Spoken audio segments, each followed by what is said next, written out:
Hello friends, good evening. मैं सतीश आपका अपने चैनल एकेडमी में स्वागत करता हूं। आज हम बात करेंगे क्लास 9th की निर्देशांक ज्यामिति चैप्टर 3 के बारे में। तो ये जो चैप्टर निर्देशांक ज्यामिति है, देखिए किसी समतल पर स्थित किसी बिंदु को दर्शाने के लिए किया जाता है।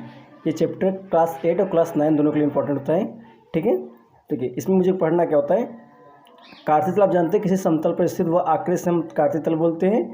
ये अब जो देख रहे हैं ना, ये जो आकृति है, ये जो क्षैतिज रेखा है, इससे हम क्या बोलते हैं, एक्स अक्ष बोलते हैं, और ऊर्ध्वाधर रेखा को वाई अक्ष बोलते हैं। ठीक है, अब ये जो दो रेखाएं जहाँ एक दूसरे को प्रतिच्छेद करते हैं उसे हम बोलते हैं मूल बिंदु। तो ये दिख रहा है ना कि एक्स डैश, ये एक रेखा हो गया, एक रेखा वाई डैश हो गया। ये बिंदु कहाँ प्रतिच्छेद कर रहे हैं, इस बिंदु पे।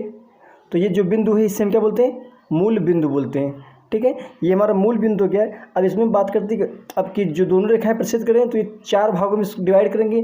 तो ये जो चारों भाग हैं ना, इनमें से प्रत्येक भाग को हम चतुर्थांश बोलते हैं। क्या बोलते हैं, चतुर्थांश। तो अब बात की यहाँ पर फर्स्ट चतुर्थांश क्या है। तो प्रथम चतुर्थांश जो है तो एक्स ओ वाई, जो एक्स ओ वाई है ये हमारा क्या है, प्रथम चतुर्थांश है। ठीक है, और सेकंड चतुर्थांश क्या है, एक्स डैश ओ और वाई, या वाई ओ एक्स डैश, हमारा क्या है, सेकेंड चतुर्थांश है। थर्ड क्या है, एक्स डैश ओ और वाई डैश, ये हमारा थर्ड चतुर्थांश है। फोर्थ क्या है, एक्स ओ और वाई डैश, ये हमारा क्या है, चतुर्थ चतुर्थांश है।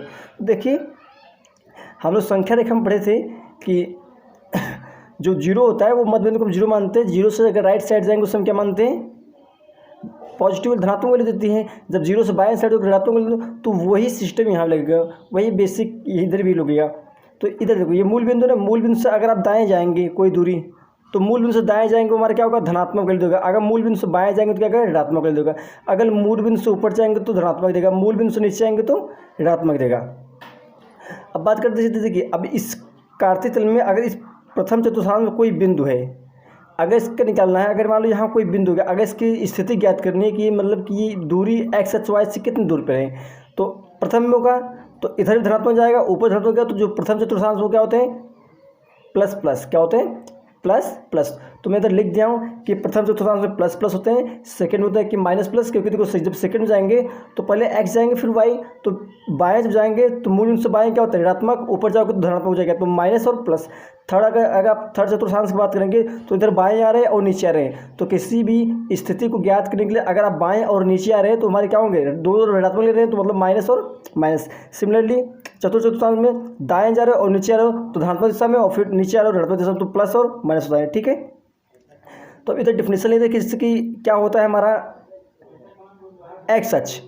तो कार्तीय तल में क्षैतिज रेखा को हम क्या बोलते हैं, एक्स अक्ष, और ऊर्ध्वाधर रेखा को वाई अक्ष बोलते हैं। एक्स अक्ष और वाई अक्ष जिस बिंदु पर प्रतिच्छेद करते हैं उस बिंदु को मूल बिंदु कहते हैं। एक्स अक्ष और वाई अक्ष जिस बिंदु पे प्रतिच्छेद करते हैं उस बिंदु क्या कहते हैं, मूल बिंदु कहते हैं। एक्स अक्ष और वाई अक्ष एक दूसरे को लंबवत प्रतिच्छेद करते हैं, जो 4 भागों में बढ़ जाता है। एक दूसरे को लंबवत क्या करते हैं, प्रतिच्छेद, मतलब कि यहाँ का प्रत्येक एंगल क्या होगा, 90 डिग्री, 90 डिग्री, प्रत्येक एंगल 90 डिग्री होगा। तो अगर ये 90 डिग्री होगा तो जो प्रत्येक भाग होगा ना वो हमारा क्या कहलाएगा, चतुर्थांश कहलाएगा। तो इसी को भी चतुर्थांश बोलेंगे, इससे भी, इससे भी, इससे भी। ठीक है, तो ये हमारा हो गया। अब बात करते हैं कि मूल बिंदु से एक्स अक्ष की दूरी, जो मूल बिंदु से एक्स अक्ष की दूरी हो तो इसे हम बोलते हैं भुज, और मूल बिंदु से वाई अक्ष की दूरी हम क्या बोलते हैं, कोटि बोलते हैं। तो मूल बिंदु से एक्स अक्ष की दूरी को भुज कहते हैं, मूल बिंदु से वाई अक्ष की दूरी को कोटि कहते हैं। तो किसी भी बिंदु को अगर निर्देशांक ज्ञात करना हो तो हम सबसे पहले लिखते हैं भुज और फिर हम कोटि लिखते हैं। ठीक है, मूल अगर जैसे मान लो कोई स्थिति यहाँ बिंदु हो गया, अगर इसके तो आपको निर्देशांक ज्ञात करना हो तो एक्स अक्ष की दूरी और फिर वाई अक्ष की दूरी। ठीक है, तो यदि कोई बिंदु एक्स अक्ष पर होगा, अगर कोई बिंदु एक्स अक्ष पर होगा तो हमारा किस में आएगा, तो वहाँ y वैल्यू 0 होगी। जैसे मान लीजिए कोई बिंदु, अगर ये हमारा x अक्ष है, अगर कोई बिंदु इस पर है तो वहाँ y वैल्यू क्या होगी, 0 होगी, क्योंकि ऊपर न गए हो नीचे गए हो तो यहाँ y वैल्यू क्या होगी, 0 होगी। अब बात करते हैं यदि कोई बिंदु y अक्ष पर होगा तो वहाँ x वैल्यू क्या होगी, 0 होगी। ठीक है, आगे बात करते हैं कि ये हमें एक स्ट्रक्चर दे दिए हैं, एक ग्राफ दे दिए हैं। अब इनमें सबका हम स्थिति का निर्देशांक ज्ञात करेंगे, भुज कोटि बताएंगे। ठीक है, अब देखिए ये आकृति हो गई, यहाँ पे आपको दिख रहा है कि जो डार्क लाइन है, मतलब जो गाढ़ा रेखाएं हैं, इससे हम एक्सेस हमारा ये एक्स अक्ष, इधर क्या होगा, वाई अक्ष हो गया। अब इसमें हम कुछ अंकित पॉइंट किए हैं, जैसे देखो A B C D E F G H H तक हम कुछ पॉइंट यहाँ नोट किए गए। हम बात करेंगे यहाँ पे भुज क्या होता है, कोटि क्या होता है। अभी देखिए इधर बिंदु ए की भुज और कोटि बताइए। तो बिंदु ए, अब बिंदु ए कहाँ है ये देखिए, तो बिंदु ए हमारा इधर है। तो जब बिंदु ए का भुज ज्ञात करेंगे, जब बिंदु ए का भुज ज्ञात करेंगे तो आपको देखने को ये मिलेगा ना, तो बिंदु ए की भुज और कोटि। तो भुज क्या होगा, तो दिख रहे हैं कि ए, बिंदु ए है, एक्स से कितना दूर गया है, तो देखिए ये एक्सिस हमारा ये है, तो यहाँ से कितना दूर गया है 1 2, तो 2 पॉइंट गया है। तो इधर क्या हो जाएगा 2 इकाई हो जाएगा भुज। तो भुज कितना हो जाएगा, जो भुज होगा 2 हो जाएगा। और कोटि, कोटि मतलब वाई की दूरी। तो वाई देखेंगे तो वाई देखिए ये नीचे से ऊपर कितना गया है, तो आप देखेंगे कि 1 2 और 3, तो 3 यूनिट गया है। तो कोटि कितना हो जाएगा 3 हो जाएगा। ठीक है, अब बात करते हैं बी का निर्देशांक। तो जब बी का निर्देशांक ज्ञात करेंगे, किसी भी बिंदु का निर्देशांक ज्ञात करने के लिए लिखते हैं पहले भुज और कोटि। पीछे में बता चुका हूँ कि अगर किसी भी बिंदु का निर्देशांक ज्ञात करो पहले क्या लिखते हैं भुज, फिर क्या लिखते हैं कोटि। तो बस अब जब बी का निर्देशांक ज्ञात करना, तो बी बिंदु हमारा कहाँ है, बी बिंदु यहाँ है। अब यहाँ से एक्स एच की दूरी मतलब भुज कितना गया है, देखेंगे हमारे देखो 1 2 3 4 पॉइंट गया है ना, तो भुज कितना हो जाएगा 4 हो जाएगा। कोटि मतलब कोटि कितना हो जाएगा, देखिए 1 और 2 पॉइंट गए हैं मतलब 2 यूनिट। तो ये जो हमारा बी हो जाएगा एक साथ, बी का निर्देशांक हो जाए 4,2। अब इधर बात करें कि बिंदु सी का भुज लिखिए, बिंदु सी। अब बिंदु सी कहाँ है, तो बिंदु सी आपको यहाँ देखने को मिलेगा। अब यहाँ बिंदु सी है तो इसकी भुज पूछा गया मतलब एक्स एच की दूरी। तो एक्स एच की दूरी देखिए 1 पॉइंट क्या है, 1 पॉइंट गया, तो इसकी भुज कितना हो जाएगा 1 क्या हो जाएगा।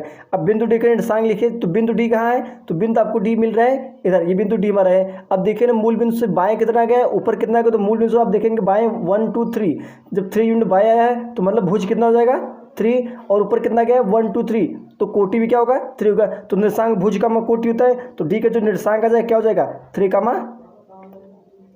अब देखिए बात सेकंड में, तो सेकंड में क्या होता है माइनस में होता है एक्स की वैल्यू, जो एक्स के निर्देशांक माइनस होता है ना, तो 3 की वैल्यू कितना हो जाएगा -3 हो जाएगा। अब यहाँ देखिए -3 का -3 से किस बिंदु को अंकित किया गया है, -3 का -3 को, तो -3। अब देखिए निर्देशांक एक्स एच का निर्देशांक भी माइनस है और वाई एच का निर्देशांक माइनस में है।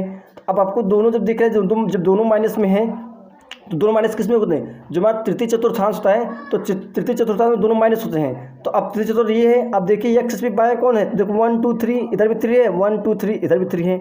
तो ये जो निर्देशांक है एच, इसे हमारा क्या है -3,3।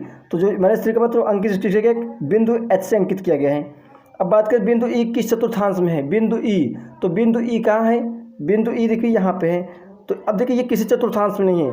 अगर कोई बिंदु एक्स अक्ष पर हो या फिर कोई बिंदु वाई अक्ष पर हो तो किसी चतुर्थांश में नहीं आते। अगर बिंदु एक्स अक्ष पर है तो इसे हम बोलेंगे यह बिंदु एक्स अक्ष पर, ये किसी चतुर्थांश में, तो बिंदु ई किसी चतुर्थांश में है, ये हमारा एक्स अक्ष पर है, तो इसे चतुर्थांश नहीं बोलेंगे। ऐसे जो बिंदु यम है, बिंदु एफ का निर्देशांक लिखिए, बिंदु एफ का निर्देशांक। तो बिंदु एफ ये है, तो एक्स एच कुछ गया है। अब देखिए मैं बताया था पहले कि अगर कोई बिंदु वाई एच पर है वहाँ पे एक्स की वैल्यू क्या होती है, तो 0। तो यहाँ एक्स की वैल्यू क्या हो जाएगी 0 हो जाएगी। तो निर्देशांक एक्स 0 हो जाएगी, फिर वाई की वैल्यू कितना हो जाएगी, तो 1 2 3 पॉइंट है तो 3 हो जाएगा।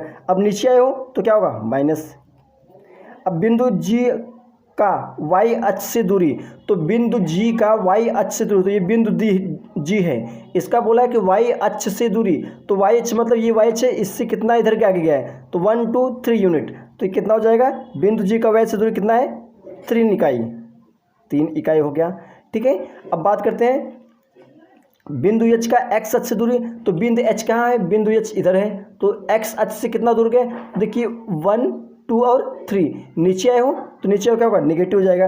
तो बिंदु एच का जो एक्स से दूरी कितना हो जाएगा, ये भी 3 इकाई हो जाएगा, 3 इकाई। नीचे आए जब निर्देशांक लिखोगे तो वहाँ निगेटिव लिखोगे।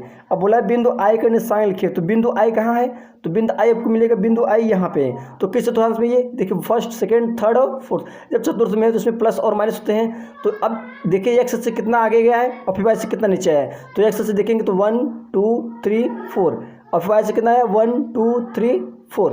तो 4,4, जब 4,4 होगा तो 4 गया राइट साइड तो मतलब धनात्मक होगा, और फिर नीचे आया तो क्या होगा ऋणात्मक होगा। तो 4,4 नहीं होगी। अब बात करते हैं किसकी, -2, -1 को किस बिंदु से अंकित किया गया, -2, -1। अब यहाँ आपको देखा कि माइनस से तो किस में होगा, तृतीय चतुर्थांश में होगा। जब तृतीय चतुर्थांश में होगा देखिए एक्स कितना होगा, एक्स मतलब 2 यूनिट गया है और वाई कितना गया 1 यूनिट भी नीचे है।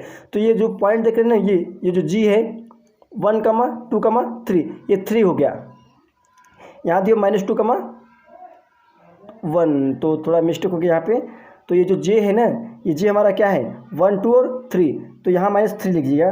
-3 का -1 किस बिंदु से, बिंदु जे से, ठीक है। तो ये जो चैप्टर है कक्षा 8 के लिए भी, कक्षा 9 के लिए बहुत इंपॉर्टेंट है।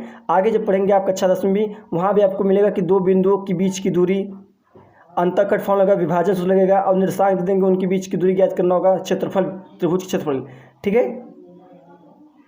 धन्यवाद।